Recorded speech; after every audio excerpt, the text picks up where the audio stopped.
Let's understand in depth. पहले हमने triangle बना के देखा था, लेकिन अब हम इसको समझते हैं कि इस ट्रायंगल का मतलब क्या होता है। So now here it is. पहले हम देखते हैं कि भाई पॉइंट बी जो है हमारी एक्स एक्सिस पे कितना है। तो आप देखें हमारे पॉइंट बी की वैल्यू क्या है, 3 है।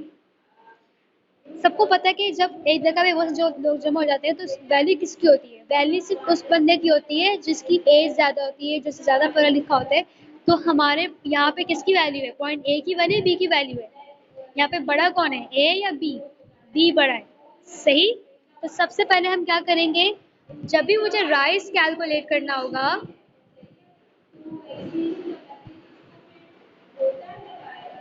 ये हमारे पास फॉर्मूला है हमारे पास ग्रेडियंट का, राइज अपॉन रन। जब भी मुझे राइज कैलकुलेट करना होगा, सबसे पहले क्या करूंगी, दोबारा से करके दिखा रही हूँ। सबसे पहले जब भी मुझे राइज कैलकुलेट करना होगा, मैं पहले क्या करूंगी,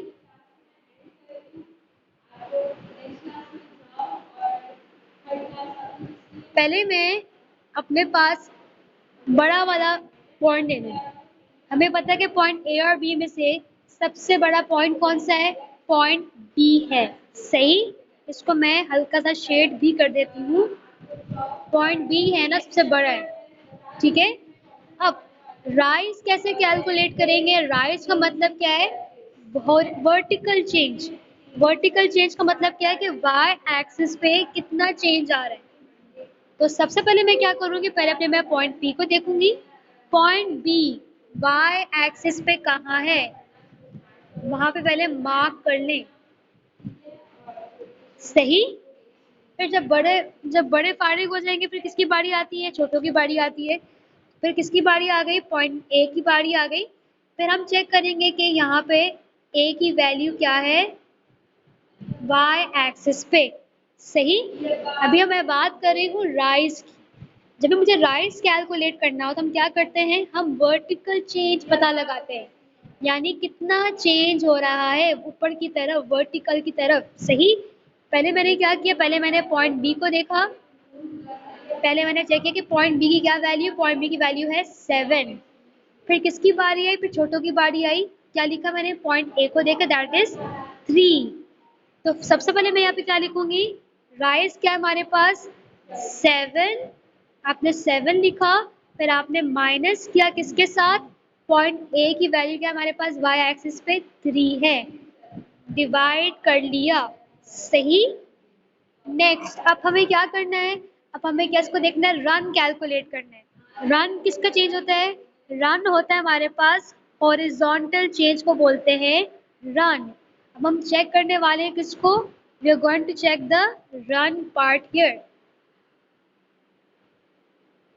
अब दोबारा से किसकी पहले बारी आएगी, सबसे पहले किसकी बारी आती है, बड़ों की बारी आती है। सो यहाँ पे हमारे पास सबसे बड़ा पॉइंट कौन सा है, बी है, B is the biggest point here. तो हम पहले क्या करेंगे, पहले हम चेक करेंगे कि पॉइंट बी की क्या वैल्यू है एक्स एक्सिस पे। तो अगर आप सब देखें तो पॉइंट बी की क्या वैल्यू आ रही है, पॉइंट बी की वैल्यू है 3। तो मैंने यहाँ पे लिखा 3, रन की जगह पे मैंने क्या लिखा है यहाँ पे 3, रन की जगह पे मैंने यहाँ पे क्या लिखा है 3 लिखा है। फिर हम माइनस का साइन लगाएंगे और फिर बड़ों के बाद किसकी बारी आती है, बड़ों के बाद फिर छोटों की बारी आती है। So you can see over here कि पॉइंट ए की वैल्यू क्या है एक्स एक्सिस पे, यू कैन सी कि क्या वैल्यू है हमारे पास पॉइंट ए की, पॉइंट ए की वैल्यू है 1, सही। अब हम क्या करेंगे, अब हम इसको सॉल्व करेंगे। 7 - 3 कितना होता है, कौन जवाब देगा, 7 - 3 कितना होता है, 7 - 3 इज 4, वेरी गुड, 4। फिर डिवाइड का साइन जो यहाँ पे था यहीं पे नीचे भी आ जाएगा। अब नेक्स्ट बारी है 3 - 1, 3 - 1 कितना होता है, हु कैन आंसर, 3 - 1 कितना होता है, 2, very good.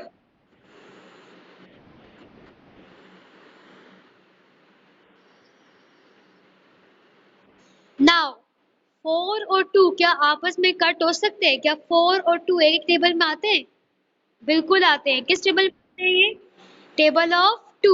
2 ones are is 2 and 2 twos are is 4। तो हमारे पास इस ग्राफ का ग्रेडियंट क्या आ रहा है?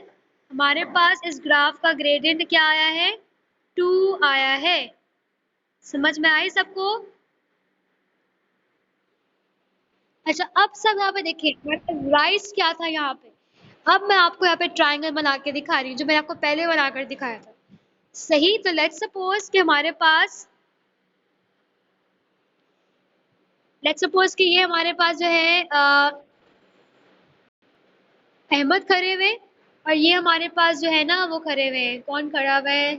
उकाशा खड़े हुए। ठीक है, अहमद ने देखा उकाशा को हेलो हाई किया तो अहमद ने कहा मैं नीचे आ रहा हूँ। तो अहमद कितना नीचे आ रहे हैं?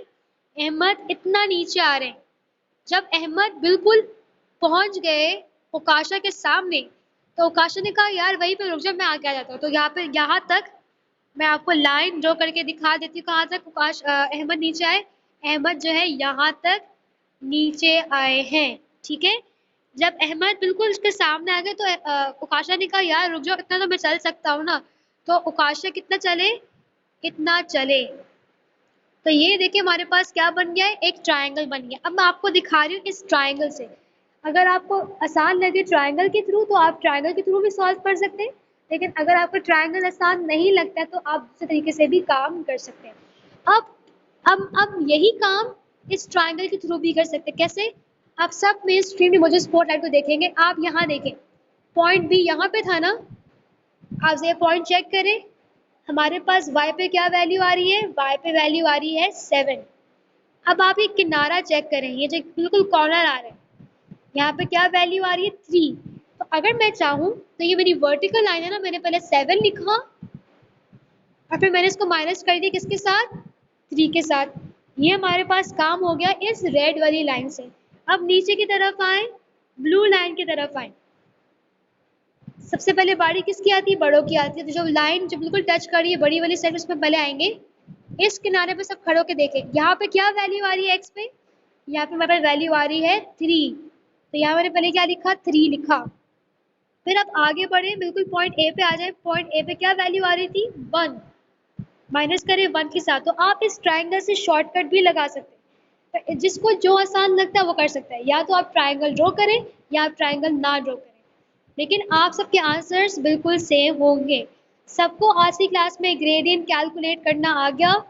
किसी को कोई मसला है यहाँ पे ग्रेडियंट कैलकुलेट करने में?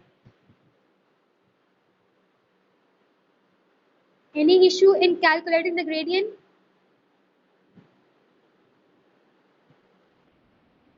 सबको समझ में आ गया? मुझे सबकी आवाज सुननी है एवरीबॉडी। सब माइक खोलें। सबको समझ में आ गया? बनीन कहाँ है? बनीन की आवाज मुझे नहीं आ रही है। उज़ैफा की मुझे आवाज नहीं आ रही है। इरसम कहाँ है? हमजा कहाँ है? Muskan, Shahriyar, Sudesh, Sukasha, where are you all? ये सो तो नहीं रहे हैं? तो आप मुझे बताएं आपको समझ में आया कि नहीं? वेरी गुड, क्योंकि टेस्ट लूंगी, ये बात याद रखना। माइक खोल के जवाब दे। समझ में आ गया सबको? हम मुझे एक चीज का जवाब दे, इस ग्राफ का ग्रेडियंट पॉजिटिव था या नेगेटिव था? इस ग्राफ का ग्रेडियंट पॉजिटिव था या नेगेटिव था? पॉजिटिव था। मैं सबको अब स्क्रीन क्लियर करके दिखा रही हूँ। हमारे पास याद रहे क्या आंसर आया है? 2 आया है as a gradient. 2 is the answer. 2 gradient आया है। अगर आप देखें तो ये ग्राफ जो है लेफ्ट हैंड साइड से राइट हैंड साइड की तरफ ऊपर की तरफ जा रही है। तो जो ग्राफ लेफ्ट हैंड साइड से राइट हैंड साइड की तरफ ऊपर जाती है उस ग्राफ का ग्रेडियंट क्या होता है? उस ग्राफ का ग्रेडियंट पॉजिटिव होता है। तो इसलिए आप देख सकते हैं हमारे पास क्या आंसर आया है? यहाँ पे 2 आंसर आया है। पहली बात कि हमारे पास ग्राफ का ग्रेडियंट क्या है? हमारे पास पॉजिटिव है। दूसरी बात, यहाँ पे y इंटरसेप्ट कौन सा है? y एक्सिस पे हमारी लाइन कहाँ कट कर रही है? कौन जवाब देगा?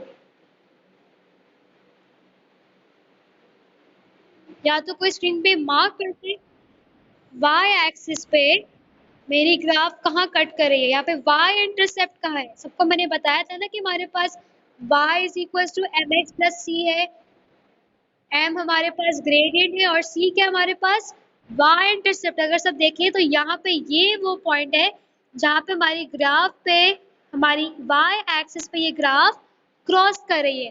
तो यहाँ पे हमारी c की वैल्यू क्या हो गई, c की वैल्यू क्या है, y एक्सिस पे पॉइंट 1 पे क्रॉस कर रही है। तो ये हमारे पास क्या हुआ, ये हमारे पास y इंटरसेप्ट हुआ। सबको आई होप समझ में आ गया होगा। क्वेश्चन में कहा जा रहा है कि आपसे ग्रेडियंट कैलकुलेट करेंगे लेकिन आप y इंटरसेप्ट भी लिखेंगे। आई होप सबको समझ में आ गया है। सबका होमवर्क ये है कि आप सब क्या करेंगे, आप लोग वर्क एग्जाम्पल नंबर 2 का पार्ट बी भी करेंगे और क्या कहते हैं प्रैक्टिस नाउ के क्वेश्चंस भी करेंगे। I hope everything is clear. Practice now के आप जो है सिर्फ पार्ट ए कीजिएगा। वर्क एग्जाम्पल नंबर 1 का आप पार्ट 1 कॉपी करेंगे और प्रैक्टिस का नंबर 1 का आप पार्ट ए करेंगे। पार्ट बी इंशाल्लाह आपको मैं नेक्स्ट क्लास में समझाऊंगी। That's all with the